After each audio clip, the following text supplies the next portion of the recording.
Hey guys, welcome back to Shanificent. My name is Shani. Thank you for being here. I'm so grateful you're here.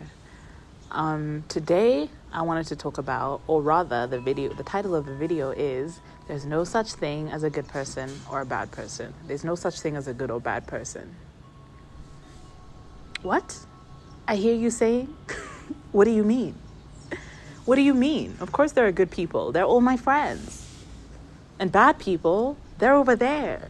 They're in prison. They're locked up. They're away from me. I'm not a bad person. I don't know bad people. I only know good people. Well, listen. I'm here to tell you that I think that there's no such thing as a good person or a bad person. And I think that concept is unhelpful. I think it's really unhelpful for us to use because it's eating us up. It torments us. We lie awake at night, not being able to cope with the fact that we may in fact be a bad person. When our self-image, our self-concept, we know ourselves to be a good person, or rather we'd like to be a good person, but we've done something that we're kind of ashamed of, or kind of falls under the category of bad people, and now we're like, am I a bad person? Have I moved from good person to bad person? You haven't, because those categories don't exist. They're not real concepts. Why? Because everyone is a good and bad person. Everyone has good and bad in them. I think we all exist on a spectrum of good and bad. Like, this is your higher self, and this is your lower self, or your darker self, we could say. So we have higher self, darker self. You might be, like, let's say, I'll use me for example. Let's say I'm here right now, If I decide to, I think what determines how good or bad you are is moment to moment. It's not like a collective thing, or we put everything you've done together and then it's like we do that math. Like, basically it's a moment to moment thing. So in this moment, I could choose to, abuse you and swear and just be verbally vile on this video. That would put me a bit closer to my darker self.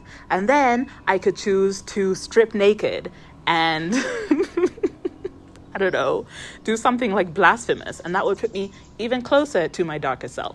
And then I could choose to burn down this entire place that I'm at and piss on the trees. And okay, this is getting really I'm gonna stop. But that would put me even closer to my darker self. So now I'd be here, and let's say my darker self is here, so I'm close. I'm like close to being the most devilish version of myself. Or, remember, I started off here. I could choose to share some insight with you that I think could bring some peace to your heart and soul. That would bring me here, right? That brings me even closest to my higher self. And then I could choose to post it, and that would bring me even closest to that would bring me even closer to my highest self. And then I could choose to continue to make another video sharing insight that will bring peace to your heart and soul. And then I could choose to post that. Okay, you get the picture. You get the picture. But now I'm closer to my highest self. So that's how I think it works. And I think that's the way of seeing ourselves and seeing morality.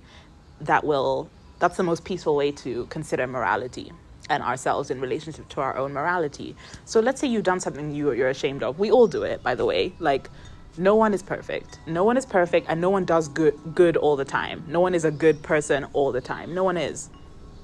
The issue is, in media especially, we only ever see examples of good people and bad people. In movies, there's the hero and there's the villain. And they're two completely different people, And the villain is only bad and the hero is only good and noble and mighty. And no one is good and noble and mighty all the time. It's exhausting. And also, remember that these two things are opposites of each other. They're two sides of the same coin. We wouldn't have good if we didn't have bad. You wouldn't know what good is if you didn't know what bad is. And you wouldn't know what bad is if you didn't know what good is. By definition, they need each other. Do you know what I mean? Just like hot needs cold. You don't know hot if you don't know cold. If you've never experienced cold, then you don't know what hot is. And if you never experienced hot, then you don't know what cold is. So it's the same concept. So that's just like a fundamental truth. That duality is a fundamental truth of existence, and it exists in all of us, okay? So everyone is good and everyone is bad. Everyone has their dark self and everyone has their light self. And the question is, who are you going to be? Who are you going to be in this moment? Like, that's what it's about, and that's what you should be working towards. It's about the moment to moment choices. Let's say you see a phone and it's just there, like it doesn't seem to belong to anyone. It's just sitting there. What are you going to do in this moment? Are you going to take it for yourself? Because it looks like no one's paying attention to it. It looks like no one owns it. Are you going to take it? Or are you going to make note that there is a phone unaccompanied over there? And are you going to look out for it just in case someone comes looking worried, that, where's my phone? Or are you going to keep it just in case, someone comes and so you can give it to them? What are you going to do in this moment?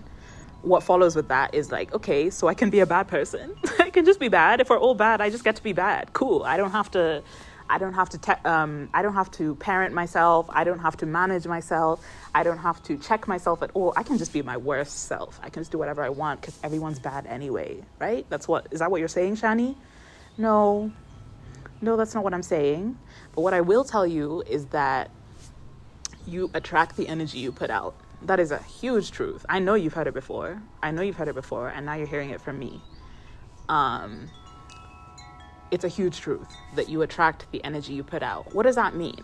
It means if you do choose to take the phone for yourself and like see if you can like sell it, or, I don't know, just like keep it for yourself, just basically take it. If you do choose to steal it in that moment, something of yours will get stolen too. Like, you will attract that energy, and it might not be that exact same situation. I think a lot of the time people struggle with that concept, or to understand that concept, because they think you attract the exact same situation that you put yourself in. No, not necessarily, but you attract the emotion of it.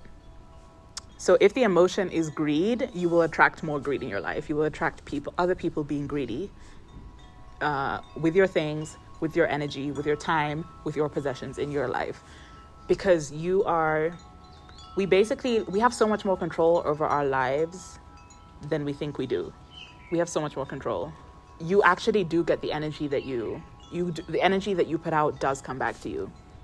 So if you choose the kind thing, if you choose love, and actually a lot of the time it comes down to, do you choose love or do you choose fear?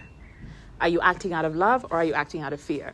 In the example of the phone, acting out of fear would be taking the phone for yourself because you fear not having enough. So having this phone right now kind of like subsides that fear for a little bit temporarily. You feel like now you have enough, that you've taken someone else's thing. Or you could act out of love. So in that example, acting out of love would be maybe keeping that phone with integrity and knowing that you will give it to, I don't know, like either the front desk, whoever's responsible, someone who's responsible for the space, or if the person comes looking for their phone, you can give it to them. Or you'll just leave it. You can also act neutrally, and like that's just neutral. You could just leave the phone, say like, that's none of my business, and move on with your life. And that's just neutral. You'd attract neutral energy to you too, which neutral is fine. That's also nice. It's not love, it's not fear, it's in the middle. So if you continue to make decisions out of fear, which are often the decisions that bring you closest to your darkest self, because your darkest self is run by fear. You only live in fear, And if that is you, and you notice that you make a lot of decisions, you're reflecting right now, or you're deeping yourself and you realize you make a lot of decisions out of fear, I don't mean to shame you for being a darker version of yourself. There doesn't need to be any shame here, any shame or any even accomplishment. It's just about the reward for the choices you choose to make is the energy that you have in your life, is the experiences you attract to you in your life, are the people that you attract to you in your life. That's the reward. That's what I'm trying to get at here. Like, I think a lot of us want someone outside of us to clap for us or say boo, to say like, yay, well done, or like, boo, you did bad. Because we haven't quite grown out of the kind of childhood or childlike mentality of having parents or higher authority figures, school teachers, just a higher authority figure telling us whether we've done good or bad. Actually, how you experience your life and the emotions you the extent to which you experience peace in your life will tell you how good or bad you've done with yourself and with your actions and with your life. Like, that's what I mean.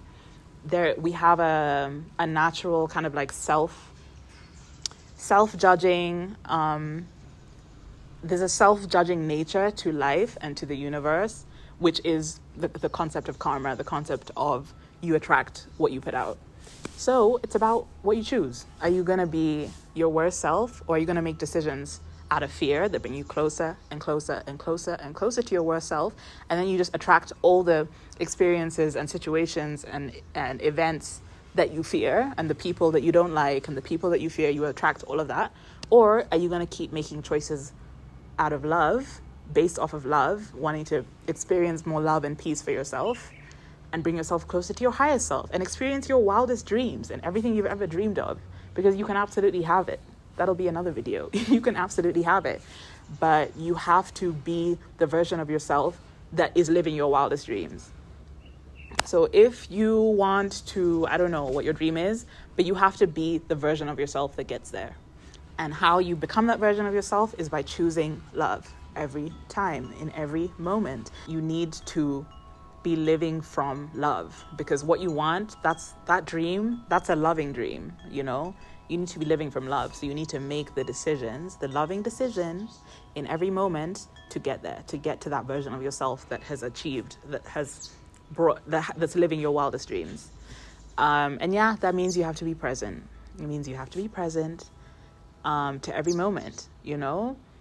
And that is a whole another video for another day, but it requires you to be present. You can't be on autopilot. You don't even know what you've done in the day. You don't know. You're just like checked out of your life, you know? You don't realize, you're not aware of things. You don't have memories of things like that.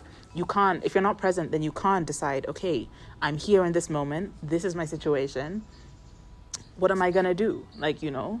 So it is really important to be present, to achieve your wildest dreams, and to be the good person that you want to be, or you want other people to think that you are. So yeah, there's no such thing as a good person or a bad person, but that doesn't mean that you can be the bad version of yourself and still enjoy your life. Like, if you're the bad version of yourself, you will attract bad or negative or unfavorable experiences to yourself, and it will be tough. You'll make your life harder. So it's about what you want for yourself and how much peace and joy and love and just all those good feelings you want to experience. If you want to experience those, move out of love. If you want to experience pain, hurt, betrayal, distrust, you know, unfavorable experiences, unfavorable emotional experiences, make decisions out of fear. Move out of fear and keep doing that, and you'll get down to your darkest self. So it's up to you, you know? It's up to you. I hope this was at least a little bit helpful. I hope you feel like you can let go of the concept of a good person or a bad person. It's so much more complicated than that. It is so much more complicated, but it's also beautiful in that way. And it also gives us a lot more accountability over our lives and in our lives, and a lot more power in our lives. Like, you can choose. It's up to you, okay?